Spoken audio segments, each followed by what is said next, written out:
Inviting me here, and thank you all for coming.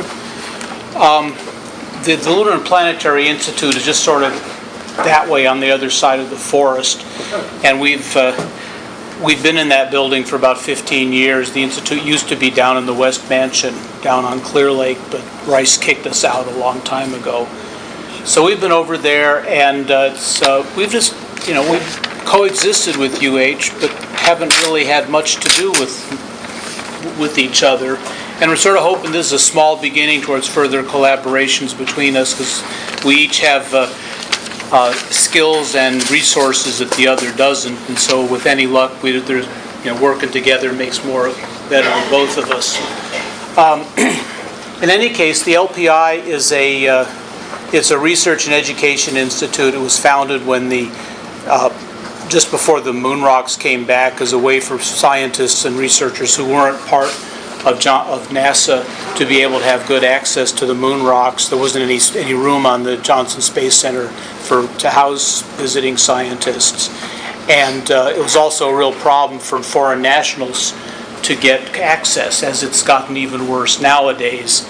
So the LPI was founded partly as a way for foreign nationals and for visiting scientists to come look at the moon rocks and study them. And since then, we've sort of taken on a life of our own and have extended ourselves into all fields of planetary science. And we're still sponsored by NASA. We still run off of a NASA contract. We still have very close ties with Johnson Space Center. But we do a lot of other stuff besides moon rocks now. My own work is mostly with Mars one way or another. I've worked on Mars meteorites for a long time. I'm a geologist by training. And one of my hobbies or sidelights is looking at Mars geology. So when David asked me to give a talk, I looked at the talks I had and said, "Oh yeah, I'll do this one. It's easy." And then when I got into it, I realized that the most recent version of this talk I had dated from 2003, and there's a bit that's been learned since then, so I've updated it a bit. So anyway, that's what you'll be seeing here. And what I'm going to do for this talk is divided into sort of two pieces. First of them is water on Mars, since I don't really know what your backgrounds are like. We'll just talk a little bit about that as a background to these funny gully features on Mars, which have been called as evidence for recent, like last week, active running water on Mars. Okay, so lights? Yes. Is that okay? And how do I advance it? Oh. This thing? No, that you have to just do it. Oh, okay. I just do it from my own. Right. Okay. Well, what I'm going to talk about is gullies on Mars, and basically the issue here is water on Mars. And NASA has been really, really excited about water on Mars. It's been its driving principle for the last 10 years. And this is a sort of graphic of NASA's follow the water strategy for Mars exploration, because they're of course very interested in life on Mars. They'd like to know about Mars's climate in terms of how it might help us understand the Earth's changing climate. Want to know about geology on Mars, how the planet evolved, and then eventually for resources in case we ever do manage to send people there. And one of the cross-cutting themes across all of that is the effect of water. Water is critical for life. It's critical for climate and atmosphere processes. It's an important geologic agent. And of course, it's a fantastic resource. We'd like to have water there if we send humans so that we don't have to carry all our water with us. So anyway, that's why water has been so important. And there's a lot of evidence nowadays for water having been active on Mars. And if you follow the NASA press releases, it seems like every 2 months they have another first evidence of water on Mars, which gets a little old after a while. But anyway, there's a lot of evidence that Mars did have a fair bit of water active near its surface. Right now, of course, Mars is very dry, very cold, but there's a lot of evidence that in the past there was quite a bit of water moving around at its surface. Now, let me just go through some of these examples here. This is a scene in the southern Highlands of Mars, and by scale here is about 1,250 kilometers across the bottom. So this is a big piece of real estate. Mostly what you see are impact craters, scars from asteroids having hit Mars a long time ago. But in the midst of this pockmarked scene. There are some straight lines, some channels. That's probably the best of them in this scene, that sure look like water. If you'd seen something like that on Earth, you'd have no problem as a geologist saying, yeah, that used to be a river. Dried up now, but it was once a river. You find these all across the ancient part of Mars. Then there's some more recent channels that look like enormous flood channels coming out. This scene is 225 kilometers across, so this may be a 30 or 40 kilometer wide flood channel coming down here, and you can see scour marks along the channel coming down here, another set of channels here. And here's an inset from one of these channels which shows some impact craters. These are about 10 kilometers across in diameter, and the floods came from the south in this image, and carved channels and the impact craters were barriers, and so the flood went around them and made these lovely lens-shaped islands, tadpole-shaped islands behind them. These are really, really major flood events. Then there's some other really neat things that have come out in the last 5 years from the Mars MOC, the Mars Orbiter Camera instrument. It's a nice high-resolution camera, and they took pictures of just all kinds of stuff, and every now and again they hit the jackpot, and this is one of the jackpots. This is a large view of it. This is the edge of an impact crater, and the scene is about 14 kilometers across. So the crater itself is 100 or so kilometers diameter, and there's a river channel that you can't see here that runs in from the side over the lip of the crater and down into the crater, and produced this feature below it. This looks very much like a river delta on Earth, and that's how it's been interpreted.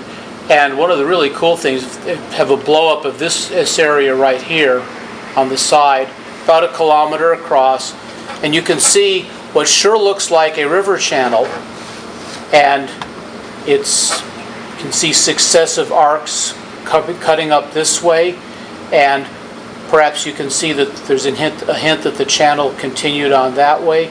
This was a meandering river channel, just like the Mississippi, and as the water flowed, the meander grew bigger and bigger and bigger and more convoluted, and then it was cut off here.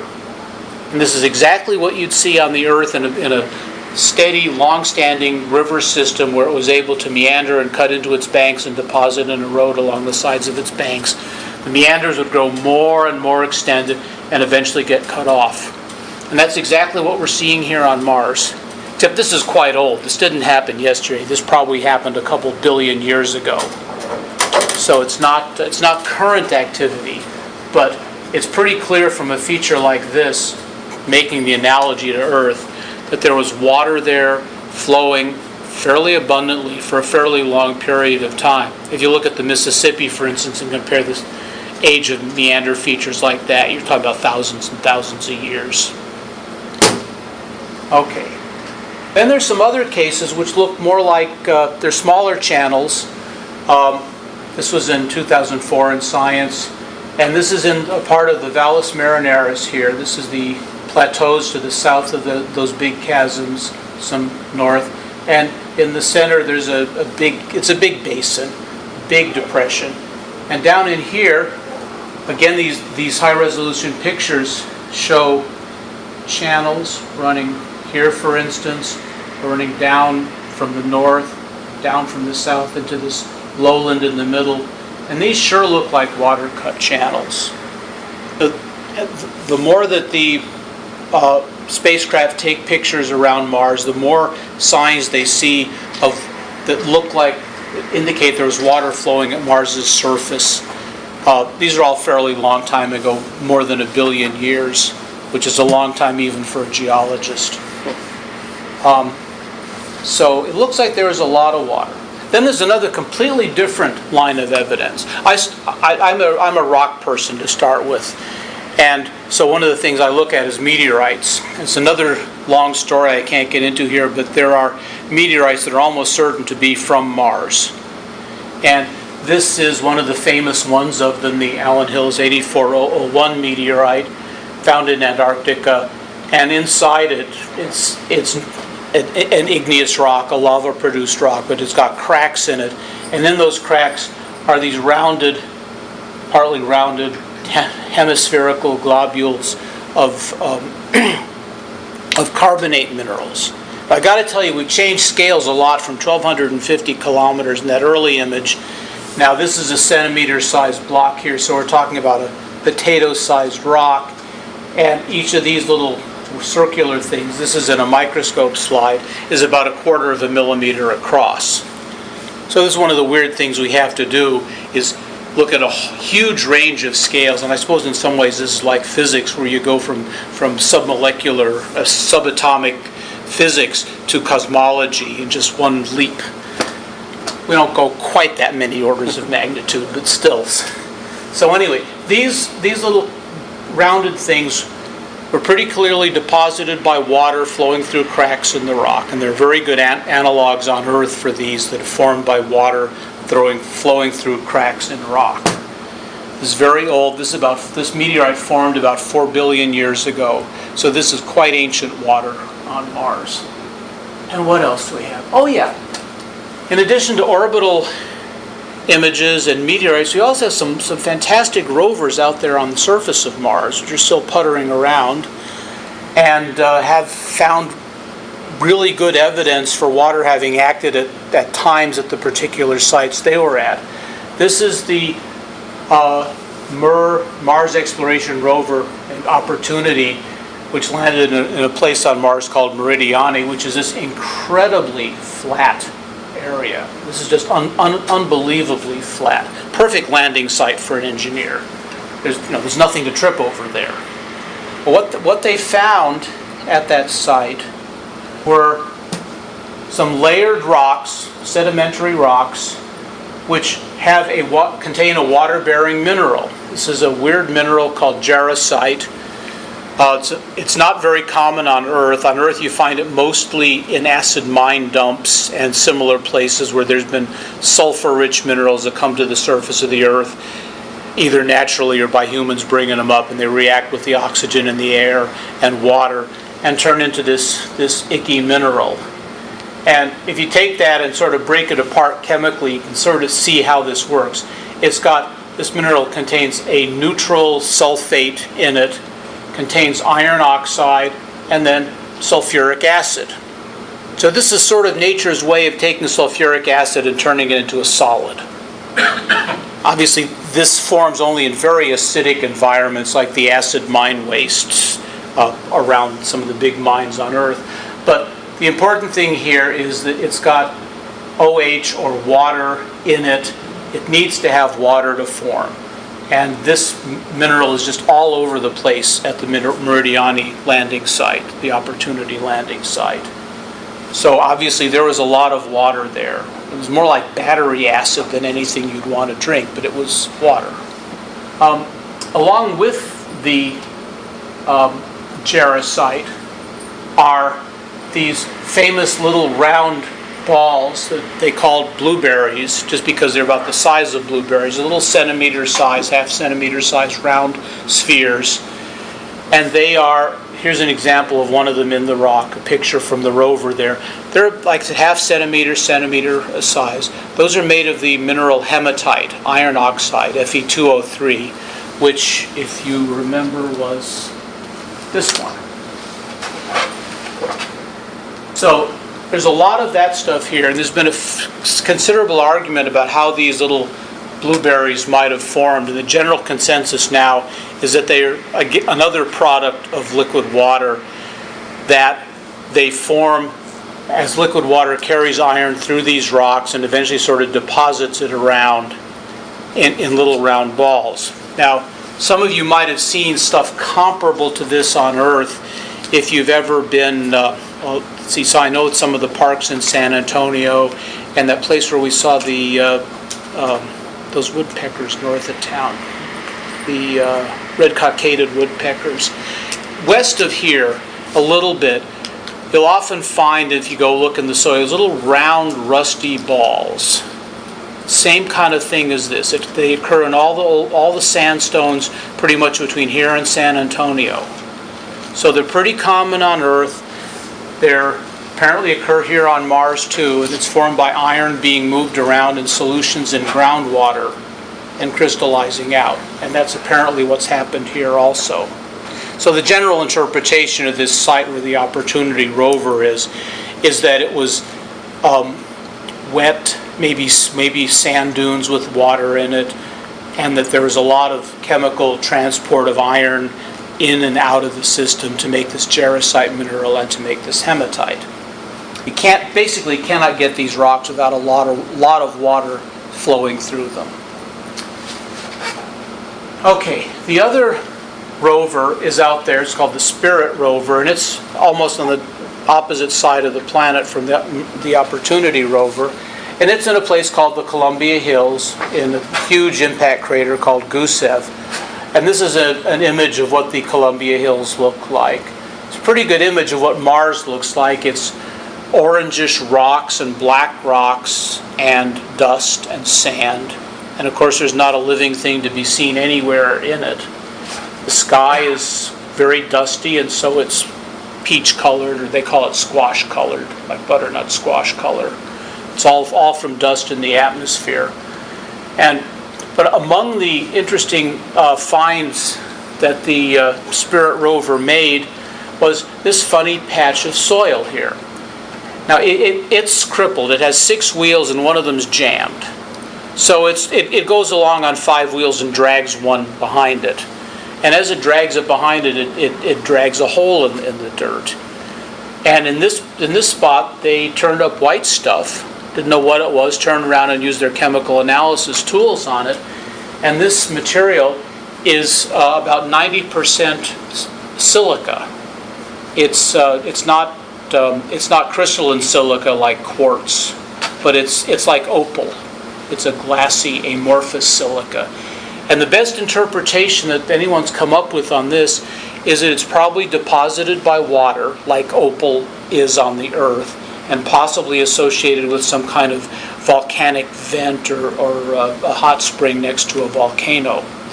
So again, there's evidence for water acting there. But again, this is in Mars's deep dark past. This is not recent.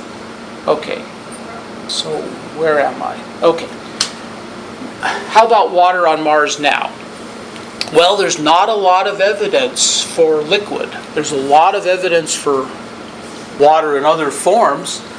There's water vapor that make huge clouds, like down here in the southern hemisphere, and here's some clouds over one of the big volcanoes. There's water ice in the poles. Here's Mars's North Pole, and here's a picture of its South Pole.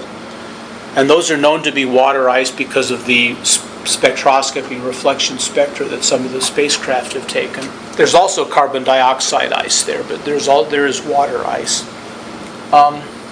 Another really cool thing, 2003 to 2005 discovery, was that there is just a ton of ice just underneath Mars's surface. And this was a fantastic discovery from the the instrument is called the gamma ray spectrometer, but it also had a neutron spectrometer attached to it. It was the neutron part that discovered this, that just near the surface, within a couple meters depth on the Martian surface, there's just a heck of a lot of hydrogen. And if you turn that into water abundance and sort of weight percent, what they measure is of the abundance of hydrogen in the near surface. And if you assume that's water and not some other kind of hydrogen like hydrocarbons, turn that into weight percent water, what you end up with is this map ranging from essentially no water in some areas up to 10% water at this one equatorial site. And when you get into the polar regions, by the time this map was made, they didn't have their calibrations right for those areas, because those areas are upwards of 50 or 80% water. They're essentially ice deposits with a little bit of dirt mixed in. And this is not just the polar cap, this is down to around 60 to 70 degrees latitude. So in the polar regions of Mars, even where you don't see the polar cap, there's got to be a lot of ice there. But it's ice, it's not liquid water. And so that's sort of where I start the story about gullies on Mars. That Mars has or had lots and lots of water. It had to be liquid once. It had to be liquid at the surface to make all those channels and meanders that we saw. Now, most of it appears to be as ice. At least what we can detect is fairly near the surface. But there seems to be a lot of it, both in the polar regions and in some areas at the equator. But what about liquid water? That's what I'm talking about here. In 2000, up till 2000, no one had really seriously considered there might be liquid water active today at Mars's surface. But in that year, Mike Malin and Ken Edgett, who are the instrument operators for that camera, the Mars Orbiter camera, MOC, have found these weird pictures on Mars and presented them, and this is what sort of started this whole talk and my research I've been doing. What they found was on the edges of canyons, in this case is a big impact crater, these channels that run down the sides of the channels. They start up near the rim, and there's lovely channels. The channels meander, wiggle back and forth, and dump out in the bottom, like in here, in cones of debris. There's stuff that's been started up. These look like mass movement. Material of some sort started up at the edges of the cliff, flowed down to the bottom, made channels on its way, and eventually dumped out and made a pile of debris at the bottom.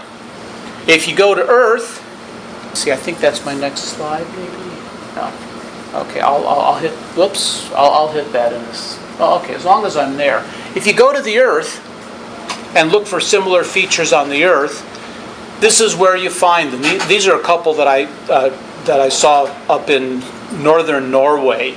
But what you see are these very similar channels that start up high on the hillside, make a channel coming down, and then a pile of lumpy debris at the bottom. Similar, here's bigger but farther away. You can see here's where the channels start. They make a channel, comes down, and then makes a lumpy toes at the bottom. Those form with lots of water.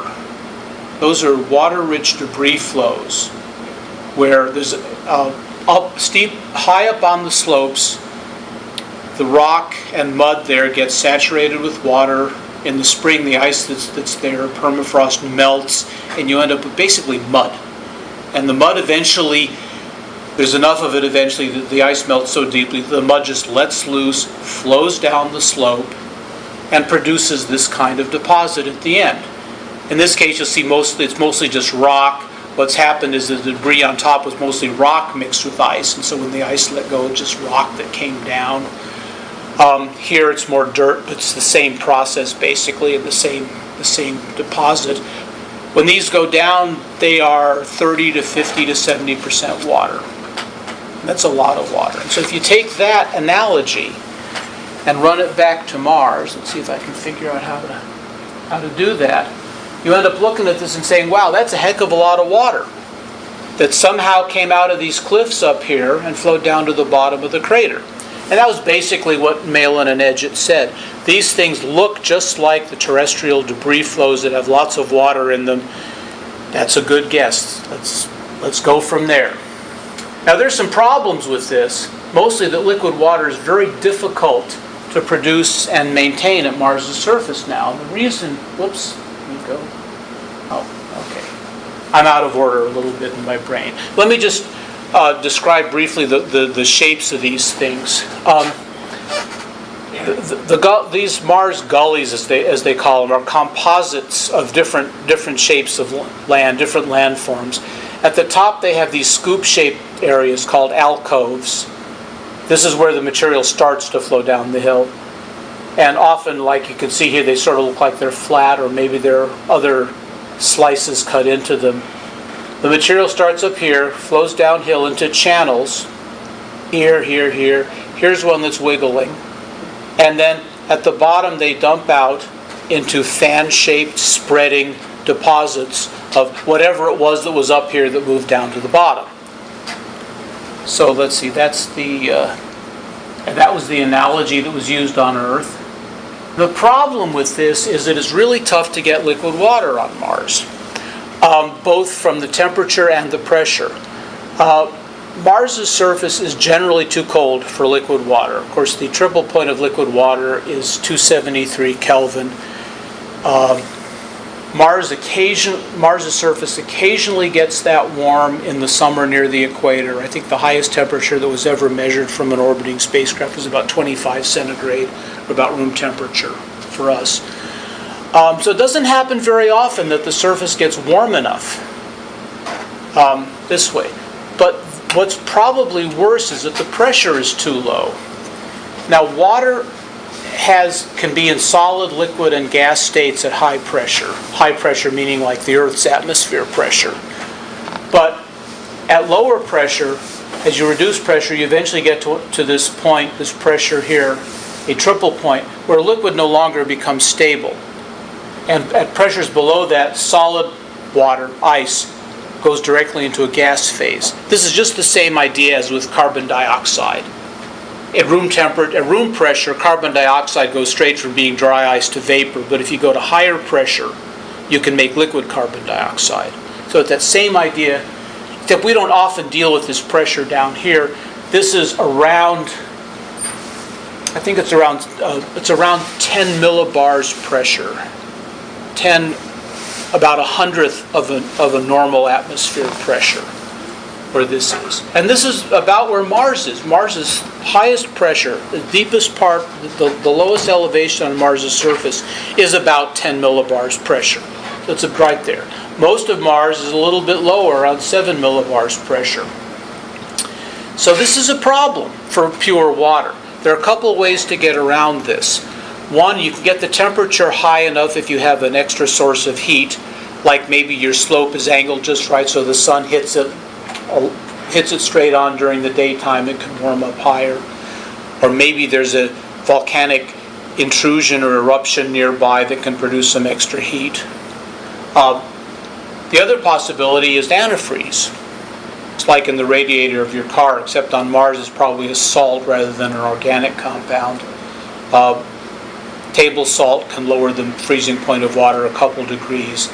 There are other salts, calcium chloride and calcium hydroxide, that can lower it quite a bit more, even 30, 40, 50 degrees centigrade. So it's certainly possible to make liquid stable to considerably lower temperatures than this. But this is all sort of pushing it. There's no direct evidence for any of this, but it could happen. You also, I guess, you have to, once you get this liquid out onto the surface to make your gully land flow, it's got to happen fast enough that the water doesn't boil away or freeze. Because as it's coming out at these kind of pressures and temperatures, it's going to boil and freeze at the same time, and pretty soon you're not going to have any water to lubricate your flow. So there are a bunch of problems with this idea. But that hasn't prevented people from working at it. Like I said, if sunlight can heat the proper slopes, but it turns out when the folks that do climate calculations figure this, there's only enough solar heating if Mars's spin axis is tilted more than it is now. Now right now Mars's spin axis is like the Earth's. It's tilted about 23 degrees away from the plane of the ecliptic. It's not pointed in the same direction as the Earth's is, but it's still that 23 degrees off. But unlike the Earth, Mars's spin axis can change a lot. On the Earth, the moon helps keep our spin axis pretty constant. But Mars, having only two little bitty moons, doesn't do that. And so its spin axis can go from pretty much vertical to about 50 degrees. So it's really tipped over, almost like Uranus, but not quite. And when it gets to 50 degrees, then you can get a whole lot hotter, because of course part of the planet is pointed at the sun all the time. They have constant daylight for half of the year. So that's a possibility. Some internal heat from Mars in some cases may be enough if it's got a really, really fluffy layer of insulation on top of it, sort of like a super bed of insulation in your attic to try to keep the heat in. Shallow magma chambers suggested, eruptions of water from depth, or if the water is very salty, you don't need extra heat. So there are a lot of ways to get to this. But how do you get the water to come out just right so that you have a catastrophic flow of mud or debris down the slope.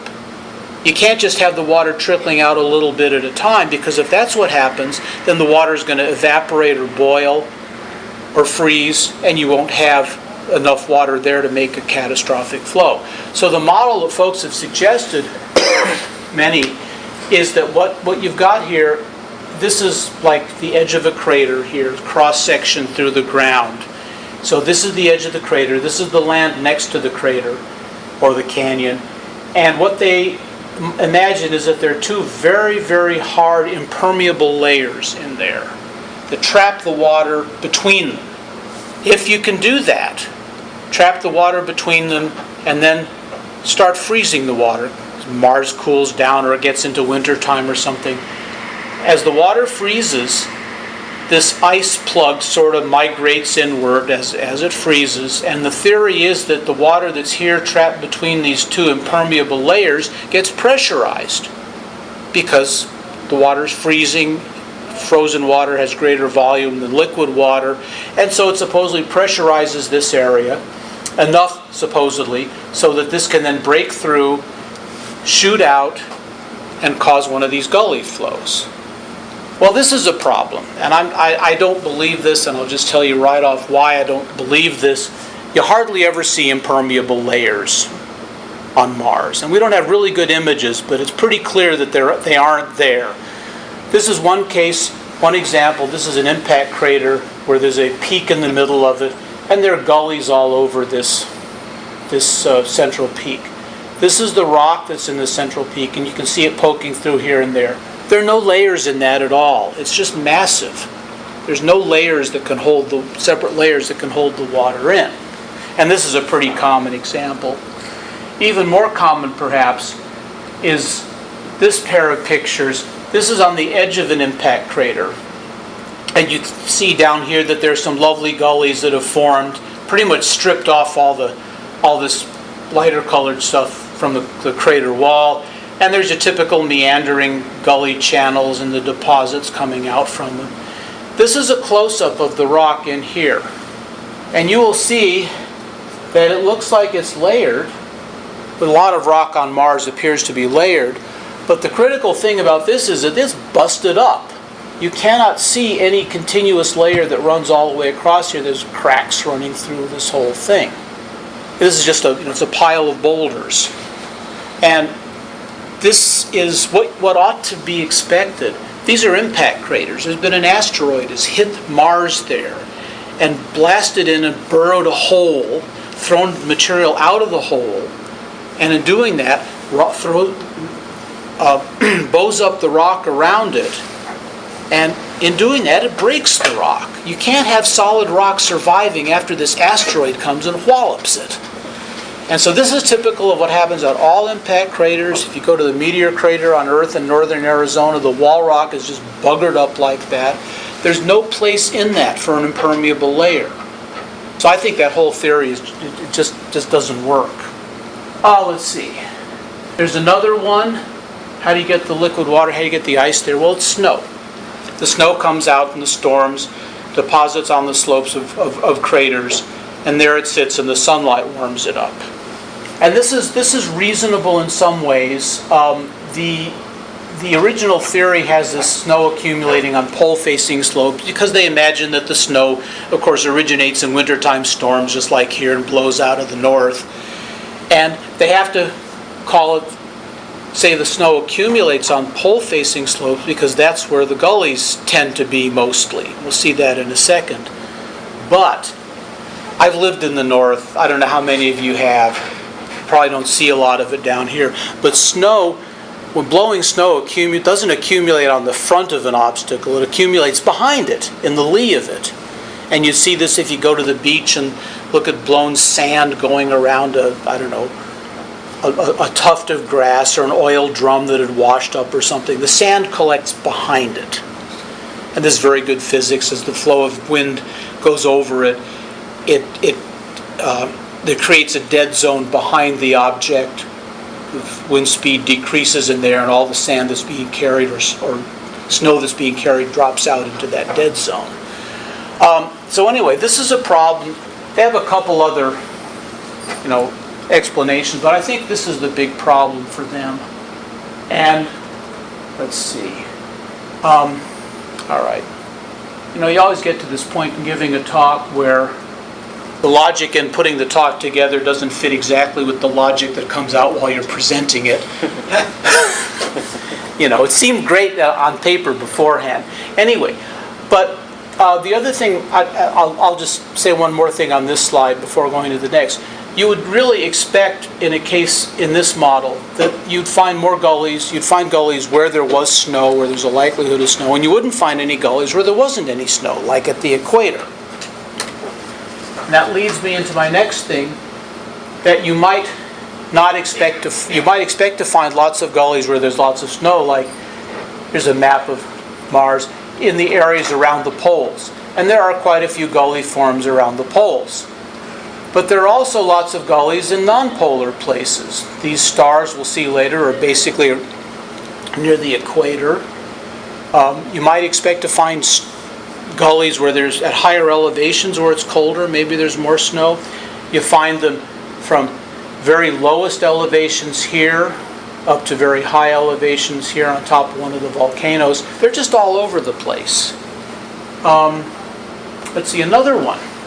Another model is that these gullies form from ground ice. And this one's sort of a great theory because the ground ice formed some other time, in one of these past eras when the tilt of Mars's axis was tilted, or spin axis was tilted.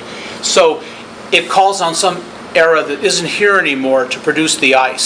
So we don't have to worry about that so much. Sunlight warms the slopes, causes melting, and the debris gets fluidized and flows down. Okay. This one is also tough because you have to have a place where ice accumulates. And like I showed you, ice accumulates just darn near, that there are gullies everywhere across the planet. And here I've shown just the three that are in this equatorial region.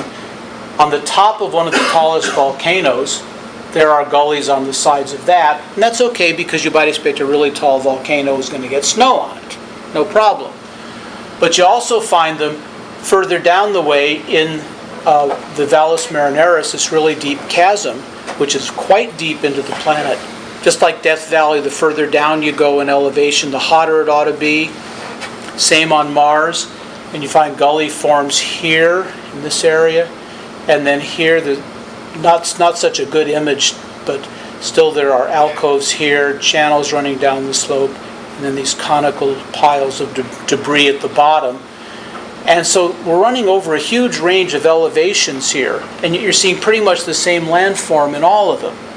So that's a problem too. And I don't mean to be saying by this that any of these theories are obviously inherently wrong, but they have problems. And maybe we're not clever enough to figure out, the exceptions or the excuses or the reasons that these problems really aren't problems. But those are the theories of gully formation that involve water, and they all sort of have trouble. Now, let's see. There's another one that I'm going to talk about, which is sort of my favorite one since I've been working on it, so you'll just have to bear with me a moment on this. So we've talked about these wet mechanisms. Why would you consider any other way of producing debris flows, producing these gullies? Well, I've expressed some skepticism about the mechanisms. I'm not expressing skepticism about the presence of water or the possibility that there might be liquid water. But they all seem a little bit forced to me. So my thought as a scientist, as a geologist, was this seems really hokey. There's got to be some other way to do this. And so I started thinking about it. And so we get into the world of dry flows, dry granular flows, which is a fantastic, complicated area of physics. And I don't know if you folks ever deal with this. I think your group's mostly more cosmology. But these are really subtle physical problems that are very easy to demonstrate. One of the simplest, of course, if you have a can of mixed nuts and you shake the can of mixed nuts, all the big ones rise to the top. And so oftentimes the people that sell mixed nuts get complaints that the buyer opened up the can of mixed nuts and all the cashews and all the Brazil nuts were at the top, but at the bottom was all peanuts, and they felt they'd been cheated because they thought they'd filled the can with peanuts at the bottom and this little skim of good stuff on top. And they really didn't cheat you. The nuts just rise up by themselves by shaking, and it's not really obvious. Okay, anyway, what I've got, I have a couple videos here which I hope play properly of sand flowing. This first one was taken by a colleague of mine. He was studying sand dunes in Mauritania in Africa and took these pictures. So let's see if we can make it play. Yes? Oh, maybe. If not, I'm going to close out of this since I have it also in regular form. Maybe it'll play here. Okay, so there's nothing happening, is there? Claims it's playing, but nothing's happening. Oh well, let's try again. I've got one other option here. And if that doesn't work, you're just going to miss out on the videos. Instead of having them linked inside the PowerPoint show, we'll just show them on their own. There we go. Okay, so this is the front of a small dune, and they've stuck their finger in the front of the dune, and the sand flows down and collapses down. This is the dune. You can see the back of it. This is the front face. The wind is blowing towards us, so it's coming over the top, and this is the steep face of the dune. And over on the side here in a second, depending on how well this shows up, perhaps you can see this is sand blowing across the dune. This is pretty typically how sand will flow on one of these dunes. It'll start off here to sort of make a catastrophic flow and make a lobe down at the bottom, and then another lobe, and then another lobe. This one forms channels in what are called traffic waves, where you see that the channel will flow down and then it'll sort of back up the channel. It'll sort of fill up the channel and fill it back up to the top. Let's see. This is one where it fills back up to the top. And this is on a sand dune. It's only half a meter tall. There's no reason to expect the same kind of process wouldn't happen on a much larger slope. And again, here's to the bottom. This is a good one for showing the traffic waves as it goes back up. See, here's an alcove forming. There's a traffic wave going back up. Actually, what's happening is just the sand is going down slower and it sort of backs up on itself. Just like in traffic, sometimes you'll be driving along the freeway and all of a sudden the traffic will clump together and you'll all have to slow down and it'll be faster ahead and faster behind. That's basically what you're seeing here. Okay, let me go back to the PowerPoint here, and somewhere in here. Another kind of granular material on Earth that you can look at is snow, which you don't have too much around here, but it's pretty cool stuff. It's abundant someplace on Earth. Someplace on Earth it can form really large flows, just like these gullies on Mars, and it's abundant in steep slopes of large vertical reliefs, so that makes it a good analog for these gullies on Mars. And it's extensively studied because of avalanche safety. The disadvantages are that it doesn't behave like sand sometimes. It can get warm enough just from the friction of flowing that it partly melts, and so its flow properties can change as the flow progresses. And that makes it really hard to make a good analog between dry granular material and snow. But in any case, here's another video, and let's see if we can make this work. Nope. Okay, we're going to go back and show it on the other one because this one is really cool. This is a video that was taken from a helicopter over a ski area in New Zealand called Ruapehu, and they had a big snowfall. They thought it was dangerous, and so they wanted to get rid of the snow, just cause an avalanche by themselves before the skiers went and caused it by themselves and got themselves caught up in it and killed. So what they did was they sent a helicopter up there and it dropped an explosive right in this area. The scale, it's about 1 kilometer from the peak of the mountain over to here. So you're talking about a fairly large area. And the explosive goes off right there. And perhaps you can see there's an arc here forming. This is the front of the avalanche that's forming. And it's making the scar, this alcove, if you will, at the top of it. and now it progresses into the sun, so it's much easier to see. And you can see this is all powder. This is not slush that's going down. It's powder. And somewhere in here, the strength, the noise of it is so loud, the strength, that it causes the whole slope to give way. It's breaking up into slabs with powder coming up between them. You can see the slabs coming down here. And there's the head wall with the tops of the slabs. It's kind of slab avalanche is the most common kind in snow. But the slabs break up very quickly, and this whole slope here, kilometer wide, just lets loose. And here it goes over a cliff, and you can see this stuff is really flowing like a fluid. That could be water just as well for the way that stuff's behaving. And now they're going to try to go in a little bit closer to show us what's going on. And over on the side here, you'll be able to see a channel with some levees when they finally get themselves organized. There you can see pieces flowing off the edge, and there's a channel with the levee on the edge of it, just like our gully flows. And here we are looking downhill at the avalanche flow, going down the hill and over another precipice. This looks like a lava flow, but it's all snow. And again, pouring over just like it was a liquid. And there's just a couple more to show the channel and the markings in it, looking way back up to the top where it started. So this is an immense kind of flow. Anyway, I think that's really cool. We can stop that now. That's the kind of, whether or not one buys the dry versus wet thing, that's got to be what one of these gully flows looks like. An immense volume of whatever it is, sand, snow, mud, letting loose all at once and just cascading down the slope. Some of the folks I've talked with have expressed doubt that snow avalanches could make the kind of channels, these sinuous channels with levees on them. And you can see here a couple that show the sinuous channels and a deposit of snow down here with more channels in it. And another analog are pyroclastic flows from volcanoes. Usually you think of volcanoes making fluid lava that just comes out and flows politely down the slope. But often volcanoes, especially ones like Mount St. Helens, the stratovolcanoes like along the west coast of the United States, produce a lot of volcanic ash all at once. It's not a liquid lava.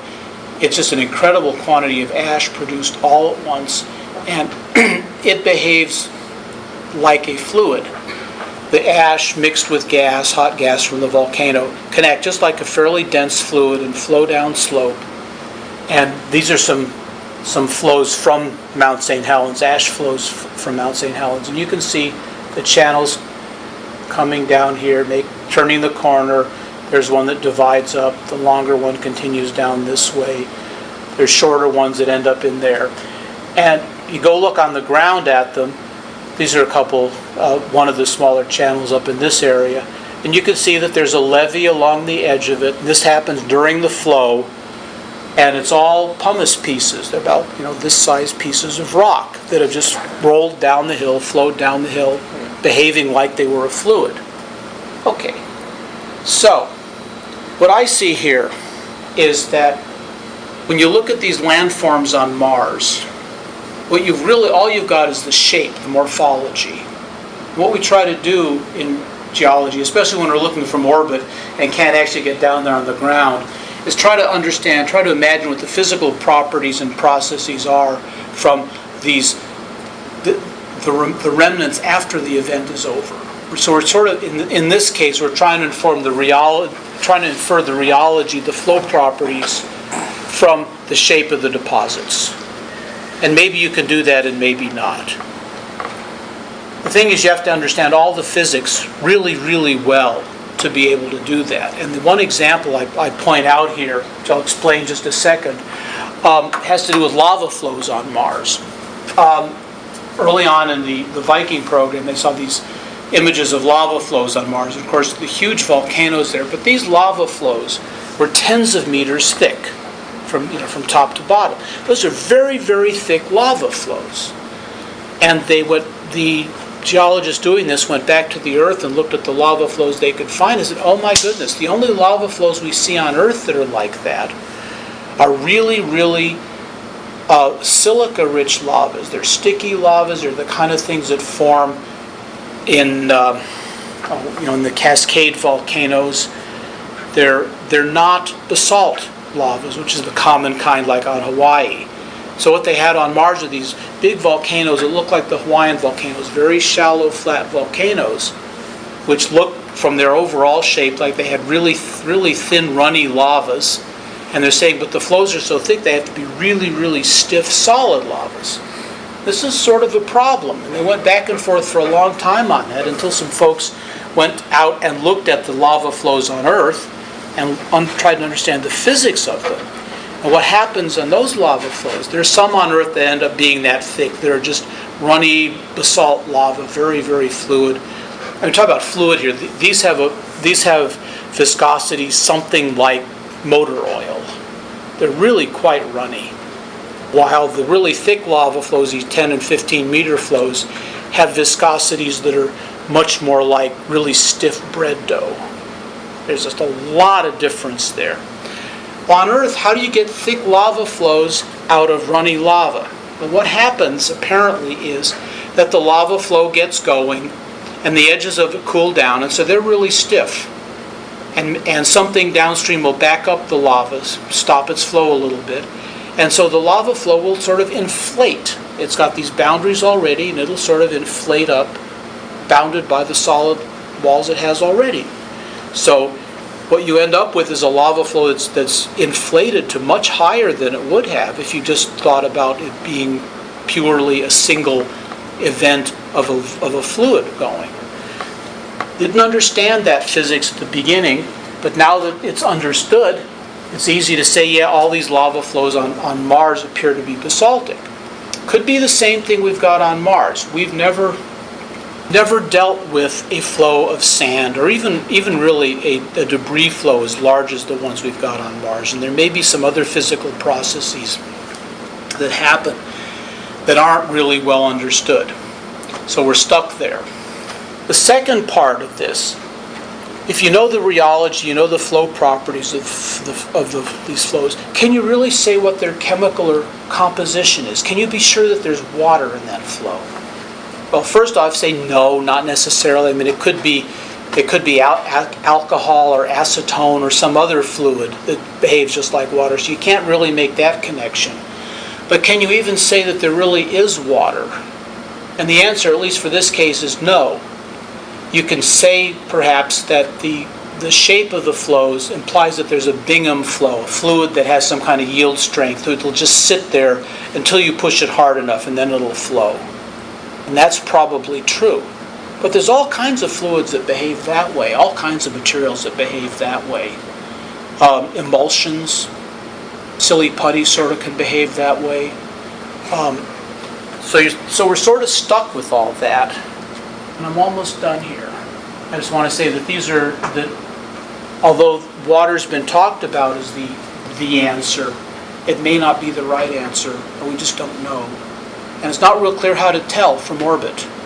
We may want to have to go down there onto Mars and actually visit one of these to tell if it actually was a water-produced flow or not. And in its own way, that's a problem too, because going back like to the second slide, we talked about water being essential for life. One of our targets on Mars is to try to find out if life is there, if there are prebiotic kind of chemicals, if there are conditions that would have made it habitable for life. And so the NASA has made a list of regions that they have declared as special areas that we don't want to go to unless we're absolutely certain our spacecraft is just sterile. There's no chance of contaminating these with Earth organisms, both so we don't contaminate Mars, and so if we do find something Martian there, we're certain it's Martian and not some terrestrial microbe we brought along for the ride. Well, these areas are considered special regions because of the possibility that there's water there, which makes it really difficult to send a spacecraft there. The effort involved in making a sterile spacecraft is really, really tough. And the other problem, of course, from a spacecraft engineer standpoint, these are steep slopes. These are 20, 30 degree slopes, and this is not where you'd like your lander to go. They prefer the Meridiani plane where the slope is 0.00 and there's no rock bigger than a centimeter to interfere with landing. So we may not find out for rather a while just what these are. But anyway, it's been a fun exercise. It's been fun working on them, and it's I don't know. I think it's been a good teaching thing to try to look at them, and I teach some students occasionally and get them to think about, it looks like water, but are there other alternatives to it? And that's sort of, I guess that's where I'll end. I don't know how long I've run or anything, but questions? One question. Yeah. Gas surface of Mars is probably very important for water flow or any liquid flow, is it not? That's right. The gas. The gas pressure. Yes, as you absolutely. mentioned there. Are there any studies, for example, on Earth where flow has occurred at a couple of mountains where the air pressure is much lower compared with way down below?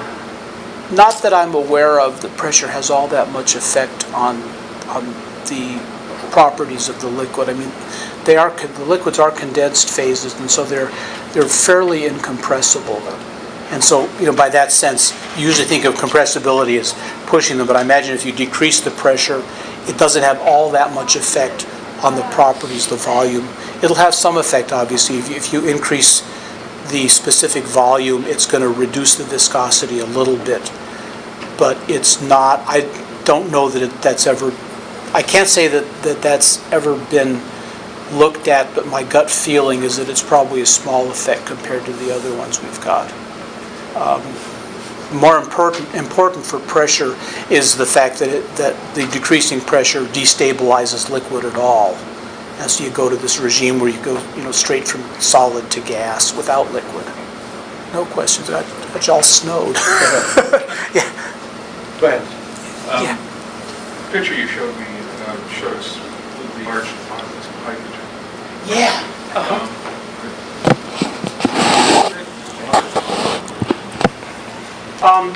It's probably, that's just the planet's water component. It's apparently, as best as I've been able to gather, it's probably come from the atmosphere and been deposited into the soils there by vapor transport. The planet's got this huge sublimation process going on. Why would it go? Well, the idea is that what you're seeing there is not currently deposited water, but old water from back during these liquidy times when it was colder. So you were having water cold trapped into the soils there. Now it's subliming out mostly. When it gets cold trapped, it's cold trapped into these holes. I think that's a really good question because it's not entirely sure. There's also the possibility that it's vapors from groundwater deep down below that are percolating up, and they percolate up to the point where it's cold enough that they just freeze out.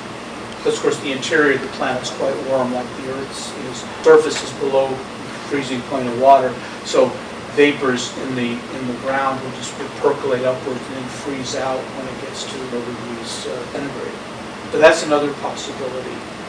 There's no direct evidence for this deep groundwater layer, but in theory there sort of has to be some water down there. One of the guys at the LPIs talked about that groundwater layer forming underneath the poles. As the poles, as water ice and CO2 ice accumulate onto the tops of the poles, polar ice cap, it pushes the bottom down and eventually gets down far enough that it's warm enough to melt. And so that melting then circulates out, sort of makes a global water system where it recharges at the poles and discharges by vapor mostly at the equator. It's sort of a hard thing to imagine having a water cycle that's on such a large scale. I'll get you going. Okay, one question I had is, you keep talking about the water having to be in the natural form of H2O. Mm-hmm. Why couldn't it be like, the Dead Sea, where it was a solution of salt? Oh, yeah. Why couldn't it be something with, sulfuric acid, a dilute solution of sulfuric acid? Which then would change the properties and the vapor pressure and the whole... Absolutely, and there are people that are working on that from both aspects of being just a salt solution, a neutral salt solution, or being a very acidic solution. I probably should have said more about that, but it's an area of active study, right?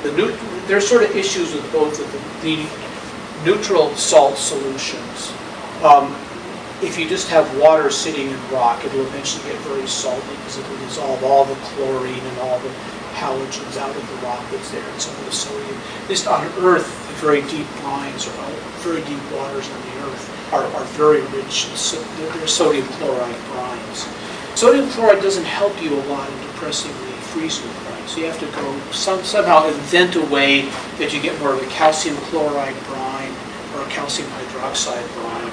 That's tougher to do. Some folks have theories on how to do that. The other one is you mentioned the sulfuric acid. And I was just at a workshop where people argued about this. I can't replicate the whole argument for you, but apparently sulfuric acid is a difficult one because if sulfuric acid gets around any kind of rock, it'll eat the rock away and tend to neutralize the sulfuric acid in it. Another possibility is if there was iron sulfates, which apparently just leaves freezing point to water. Apparently those are also very acidic, which also tends to get neutralized when it gets in contact with normal silicate rocks, lavas. So if it were acid sulfate, it'd have to be, were these acid solutions, they'd have to be generated very quickly and flow down before they had a chance to react. But it's certainly a possibility. It's just sort of another wrinkle that has to go into it. That's my question is, but like I said, I didn't follow on that snow theory. What would the snow, I'm thinking of how snow accumulates on Earth, how it falls, but how would that process happen on Mars? Well, I don't know how it would on Mars. No one's ever seen it happen on Mars. I guess the theory behind that is that snow would originate in polar storms, something very much like we have here. Cold fronts come through. They've seen cold fronts on Mars that are very similar looking meteorologically to cold fronts on Earth, except they mostly show up as wind patterns of big dust bands that are brought up along the front, just like the one that came through here earlier today. I guess the theory is that these storms start at the polar regions, taking the colder air from the cold and will interact with the moister air further south and produce snow that way. That's pretty much how it works on Earth for Mars. It's tougher to do that on Mars now, certainly, because it's so cold. There's very little water in the air at all. Once you get down below 10, 20, 30 degrees centigrade, there's almost no water that's in the air. Been up north in the dead of the Minnesota winter or something, it's very dry. The air is crystal clear. It's only when you get right around freezing temperatures where you get the really heavy snowfalls, because then you've got the moist air that's at freezing or slightly above and has a lot of water, can hold a lot of water, which can then come out as snow. So for Mars, that's a tough thing. You've got to invoke really different climate conditions than we have now. Essentially, you've got to invoke more Earth-like pressures and temperatures to produce enough snow to do this. And some of the folks who do climate models, which I don't understand at all, say that they can, that is a reasonable outcome. On the news that spied an avalanche. Oh yeah, I saw that today, yeah. But we've got that data so we can do a comparison from one day to the next, Yeah. essentially. Have we found those recent flows? That's a really good thing, and a good question. And I said I didn't know where I was on time. I could have gone a couple slides further. I got some other pictures like that.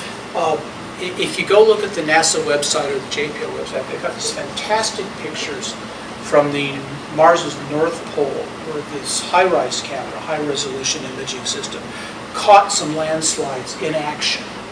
They have these big cliffs in the northern poles. It's mostly ice with a little bit of sand and dirt mixed in.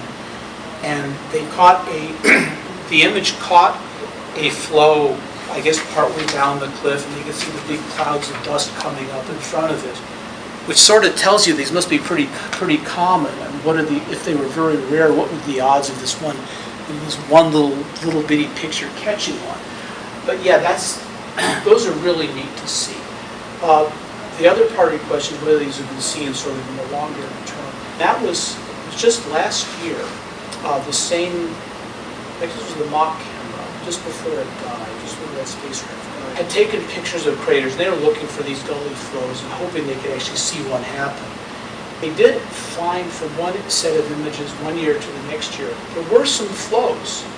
They weren't exactly the gully flows, but there were some flows on the slope of a couple of craters, I believe it was, where something had moved from 1 year to the next, and you could see whiter material that hadn't been there before had sort of flowed down in the lobate toad-shaped deposit. And there's a paper that's coming out in Geology magazine describing models of that. And they're pretty sure that it's a dry flow. I'm sure if I remember, I seem to think that those were by, did not have that. But on the other hand, those are not the big gully flows. Those could just be a little rock fall coming off the side of the cliff and tumbling some dry debris down there. So it doesn't necessarily prove it. They've been looking to see if they could find a before and after one of these gully forming flows. Haven't been so lucky so far. They keep looking. All right, any other questions? Well, thank you very much for coming. I enjoyed talking.